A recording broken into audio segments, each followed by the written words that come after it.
మహానంది ఆంధ్రప్రదేశ్ రాష్ట్రంలోని కర్నూలు జిల్లాలోని ప్రముఖ శైవ క్షేత్రం. నంద్యాలకు 14 కిలోమీటర్ల దూరంలో ఉన్న మహాక్షేత్రం మహానంది. ఇక్కడ గల స్వామి మహానందీశ్వరుడు, అమ్మవారు కామేశ్వరీదేవి. ఇక్కడి మహానందీశ్వర దేవాలయం 7వ శతాబ్దం నాటిది. ఈ ఆలయ శిల్పశైలిని బట్టి ఇది బాదామి చాళుక్య చక్రవర్తి వినయాదిత్యుని పాలనాకాలం నాటిదని అంచనా. ఇచ్చట గల శివలింగము ఎత్తుగా కాక కొంచెం తప్పటగా ఉంటుంది.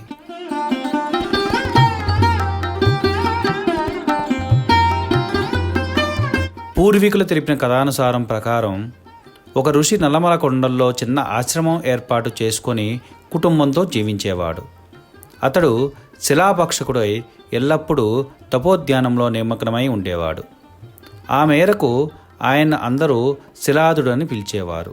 భార్య తమకు దైవ ప్రసాదంగా ఒక కుమారుడు ఉంటే బాగుంటుందని ఆకాంక్షించగా ఆమె కోరికను తీర్చేందుకు శిలాదుడు ఆ సర్వేశ్వరుని గురించి అత్యంత నిష్ఠతో తపస్సు ప్రారంభించాడు. కొన్నాళ్లకు అతని భక్తికి మెచ్చిన మహేశ్వరుడు అతని చుట్టూ పుట్టగా వృద్ధి చెందాడు. ఇంకొన్నాళ్ళు ఘోర తపస్సు అనంతరం శివుడు ప్రత్యక్షమై కావాల్సిన వరాలు కోరుకోమన్నాడు. దేవాది దేవుణ్ణి చూసిన పారవస్యంలో శిలాద మహర్షి భార్య కోరిన కోరిక మరిచిపోయాడు. మహాదేవ, నీ దర్శన భాగ్యం లభించింది. ఇంతకన్నా నాకు ఇంకేమి కావాలి? నిరంతరం నన్ను అనుగ్రహించు తండ్రి అని వేడుకున్నాడు. అయితే దయాళువైన పరమశివుడు మహర్షి మరిచిన భార్య ఆకాంక్షను గుర్తుంచుకొని మీ దంపతుల కోరిక సిద్ధించుకాక అని దీవించి వెళ్ళిపోయాడు. ఆ మేరకు పుట్ట నుంచి ఒక బాలుడు జన్మించాడు. శిలాదుడు వెంటనే భార్యను పిలిచి, ఇదిగో నీవు కోరిన ఈశ్వర వరప్రసాది, మహేశ్వరుడు అనుగ్రహించి ప్రసాదించిన మన కుమారుడు అంటూ ఆ బాలుని అప్పగించాడు. వారు ఆ బిడ్డకి మహానందుడు అనే పేరు పెట్టారు. అనంతరం మహానందుడు ఉపనయనం అయ్యాక గురువుల దగ్గర అన్ని విద్యలు నేర్చాడు. తల్లిదండ్రుల అనుమతితో శివుని గురించి తపస్సు చేశాడు. అతని కఠోర దీక్షకు మెచ్చిన పరమశివుడు పార్వతీదేవితో సహా ప్రత్యక్షమై వరం కోరుకో అనగా మహానందుడు దేవాదిదేవ, నన్ను నీ వాహనంగా చేసుకో అని కోరాడు. అలాగే అని వరమిచ్చిన శివుడు, మహానంద, నీవు జన్మించిన ఈ పుట్ట నుంచి వచ్చే నీటిదారు కొలనగా మారి అహర్నిశలో ప్రవహిస్తూ సదా పవిత్ర వాహినిగా నిలుస్తుంది.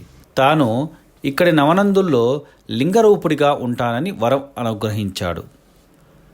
మరి ఒక కథనం ప్రకారం ఈ క్షేత్రంలో ఒకప్పుడు ఒక పుట్ట ఉండేది. ఆ పుట్ట మీద రోజు ఒక కపిలి గోవు వచ్చి పాలు వర్షిస్తూ ఉండేది. పుట్ట కింద బాలశివుడు నోరు తెరిచి ఈ పాలు తాగుతుండేవాడు. ఒక పశువుల కాపరి ఇది చూశాడు. ఈ దృశ్యం ఆ గొల్లవాడు తన యజమాని అయిన పెద్ద నందునితో చెప్పాడు. నందుడు వచ్చి చూడగా ఆ దృశ్యం కంటపడింది. తన్మయత్వం చెందిన నందుడు పుట్టవైపుగా వెళ్ళసాగాడు.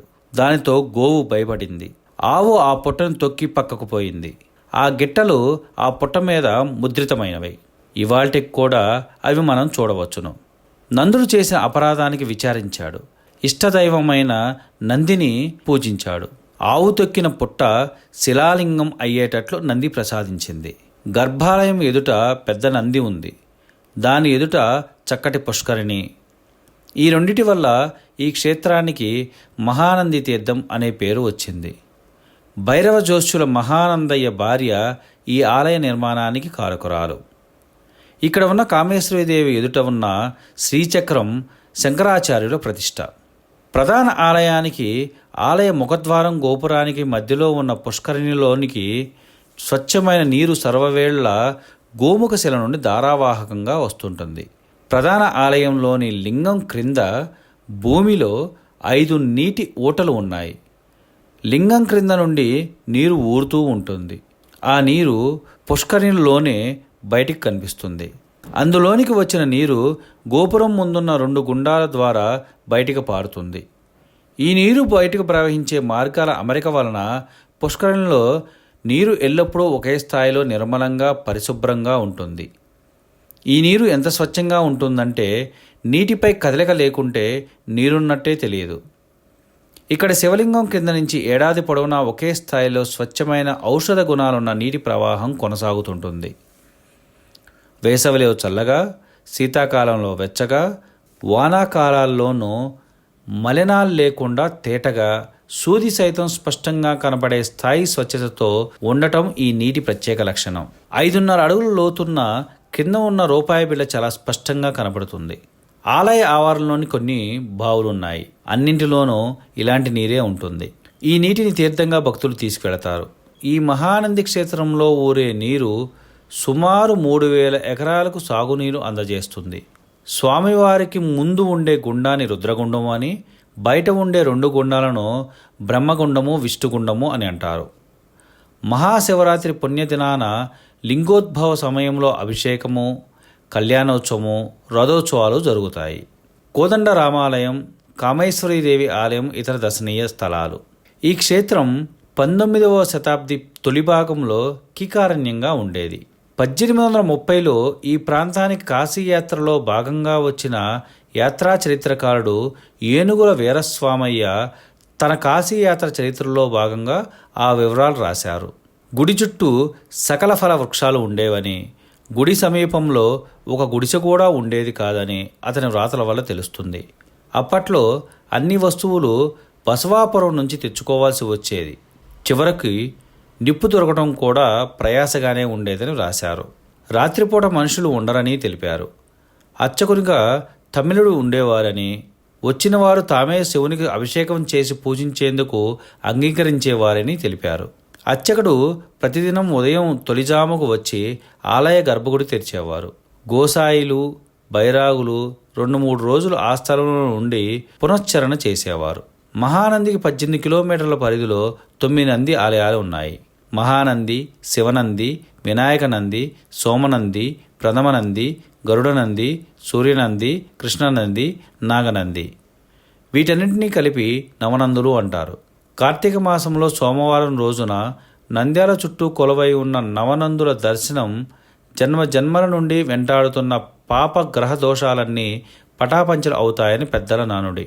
సూర్యోదయం నుండి సూర్యాస్తమయం లోపల ఈ క్షేత్రాలన్నింటినీ దర్శిస్తే అన్ని దోషాలు తొలగి కుటుంబంలో ఆయురారోగ్యాలతో కోరిన కోరికలు ఇట్టే తీరుతాయని భక్తుల ప్రధాన విశ్వాసం. 14వ శతాబ్దం నందన మహారాజుల కాలంలో నవనందుల నిర్మాణం జరిగిందని పురాణాలు చెబుతున్నాయి. వీటిని దర్శించాలంటే నంద్యాల పట్టణంలో శ్యామ్ కాలువ గట్టున ప్రథమ నందీశ్వర ఆలయం, ఆర్టీసీ బస్టాండ్ దగ్గర ఉన్న శ్రీ ఆంజనేయ స్వామి ఆలయంలో నాగనందీశ్వరుడు, ఆత్మకూరు బస్టాండ్ సమీపంలో సోమనందీశ్వరుడు, బండి ఆత్మకూరు మండల కడప కాల్వ సమీపంలో శివనందీశ్వరుడు, ఇక్కడ నుండి సుమారు 3 కిలోమీటర్ల దూరంలో కృష్ణనంది, నంద్యాల మహానందికి వెళ్లే దారిలో కుడివైపుకు తమ్మడపల్లి గ్రామ సమీపంలో సూర్యనందీశ్వర స్వామి ఆలయం, మహానంది క్షేత్రంలో మహానందీశ్వర దర్శనం, అనంతరం వినాయక నందీశ్వరుడు, అనంతరం నంది విగ్రహం సమీపంలో గరుడ నందీశ్వర ఆలయాలు కొలువై ఉన్నాయి. నవనందుల్లోని 3 నందీశ్వరాలయాలు మహానందిలోనే ఉన్నాయి. ప్రధానమైనది మహానందీశ్వర స్వామి. రెండవది మహానందీశ్వర స్వామి ఆలయ ప్రాంగణంలోనే కుడివైపున వినాయక నందీశ్వర స్వామి ఆలయం ఉంది. అలాగే మనం బయటకు వచ్చిన తర్వాత పెద్ద నంది యొక్క పక్కనే శ్రీ గరుడ నందీశ్వర స్వామి ఆలయం ఉంది.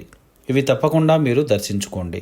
మహానందిలో దర్శనం వేళలు ప్రతిరోజు వేకువజామున ఆలయ శుద్ధి 4:30 నుండి 5:30 వరకు బిందె సేవ, 5:30 గంటల నుంచి సుప్రభాత సేవ, 6 గంటల నుంచి 6:30 వరకు అష్టవిధ మహామంగళ హారతుల పూజలు. ఈ సమయంలోనే భక్తులకు స్వామివారి నిజరూప దర్శనం ఉంటాయి. ఇదే రీతిలో సాయంత్రం 6 గంటల నుంచి 6:30 వరకు పై విధంగా తెలిపినట్లుగానే అష్టవిధ మహామంగళ హారతులు, నిజరూప దర్శనం ఉంటుంది. అంతేగాక భక్తులకు ప్రతిరోజు ఉదయం 5:30 నుంచి రాత్రి 9 గంటల వరకు దైవ దర్శనం ఉంటుంది. మధ్యాహ్న సమయంలో మాత్రం కేవలం 15 నిమిషాలు నివేదన సమయంలో దర్శనం నిలుపుదల చేస్తారు. ఆ తర్వాత దర్శనం మామూలుగానే జరుగుతుంది. కోనేరులో పుణ్యస్నానాలు చేసే సమయాలు రుద్రగుండం పుష్కరిణిలో అంటే స్వామివారి ఎదురుగా ఉన్న పెద్ద పుష్కరిణిలో ఉదయం 5:30 నుంచి మధ్యాహ్నం 12 గంటల వరకు, మళ్ళీ మధ్యాహ్నం 3 గంటల నుంచి సాయంత్రం 5 గంటల వరకు, మళ్ళీ 6:30 నుంచి రాత్రి 8 గంటల వరకు పుణ్యస్నానాలకు అనుమతి ఉంటుంది. వీటి మధ్యకాలంలో బయట ఉన్న 2 చిన్న కోనేరుల్లో నిరంతరం పుణ్యస్నానాలు చేయవచ్చు.